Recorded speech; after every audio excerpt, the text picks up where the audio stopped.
একমাত্র ছেলে তার বাবাকে প্রথমবারের মতো বৃদ্ধাশ্রমে রেখে ফিরছিল।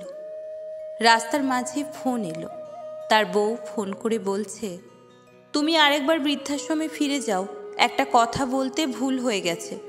বৃদ্ধাশ্রমে গিয়ে তুমি তোমার বাবাকে ভালোভাবে বুঝিয়ে এসো। পুজো পার্বণ, এমনকি তোমার জন্মদিনেও তোমার বাবা যেন কষ্ট করে ওই বৃদ্ধাশ্রমেই থেকে যায়, আমাদের বাড়িতে যেন না আসে। বাধ্য হয়ে বউয়ের কথা মতো আবার ওই বৃদ্ধাশ্রমে ফিরে গেল। সেখানে গিয়ে সে একটা অদ্ভুত দৃশ্য দেখতে পেল। তার বৃদ্ধ বাবা ওই বৃদ্ধাশ্রমের বৃদ্ধ মালিকের সাথে খুব হেসে হেসে কথা বলছে। এটা দেখে ছেলের মনে সন্দেহ হলো।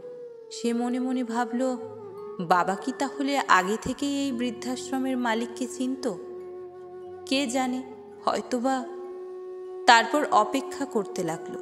কিছুক্ষণ পর বাবা ওনার নির্দিষ্ট কামরায় চলে যাবার পর ছেলে ওই বৃদ্ধাশ্রমের মালিকের কাছে গিয়ে জিজ্ঞাসা করলো, স্যার, একটা কথা জিজ্ঞাসা করছি, কিছু মনে করবেন না। বলছি যে একটু আগে আপনি বাবার সাথে যেভাবে কথা বলছিলেন, তাতে আমার কেন জানি মনে হচ্ছে আপনারা পূর্ব পরিচিত। সত্যিই কি তাই? অনাথ আশ্রমের মালিক বললেন, হ্যাঁ, ওনাকে আমি প্রায় 40 বছর আগে থেকে ভালো করেই চিনি এবং জানি। আমি জানি না কোন পরিস্থিতিতে উনি আজ এই বৃদ্ধাশ্রমে এসেছেন, তবে মনের দিক থেকে আপনার বাবা একজন বড় মনের মানুষ। ছেলে বলল, আমি তো সেটাই জানতে চাইছি, বাবাকে কিভাবে চিনলেন? বৃদ্ধ মালিক বললেন, 40 বছর আগে আমার আন্ডারে থাকা একটা অনাথ আশ্রম থেকে উনি একটি অনাথ শিশুকে দত্তক নিয়ে বাড়িতে গিয়েছিলেন, এবং আমার অনুমান যদি ভুল না হয়, তাহলে 40 বছর আগে দত্তক নেওয়া সেই অনাথ শিশুটি এখন আমার সামনে দাঁড়িয়ে আছে। এই কথা শোনার পর ছেলেটির আর বুঝতে বাকি রইল না 40 বছর আগের সেই অনাথ শিশুটি যে উনি নিজে।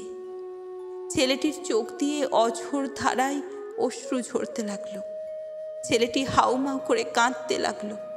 আর দেরি না করে দৌড়ে তার বাবার কক্ষে গিয়ে ওনার পা ধরে কান্না করতে লাগলো। বৃদ্ধ বাবার পা ধরে বলতে লাগলো, আমাকে মাফ করে দাও বাবা, আমি অনেক বড় ভুল করে ফেলেছি। দুদিনের ভালোবাসার জন্য 40 বছরের ভালোবাসাকে আমি ভুলে গেছি। ছেলের এই করুণ দৃশ্য দেখে বাবাও কেঁদে ফেললেন। তিনি ছেলেকে পা থেকে তুলে বুকে জড়িয়ে ধরে বলতে লাগলেন, দূর বোকা ছেলে, এর জন্য কান্না করতে আছে? আমি তো তোকে মাফ করেই দিয়েছি।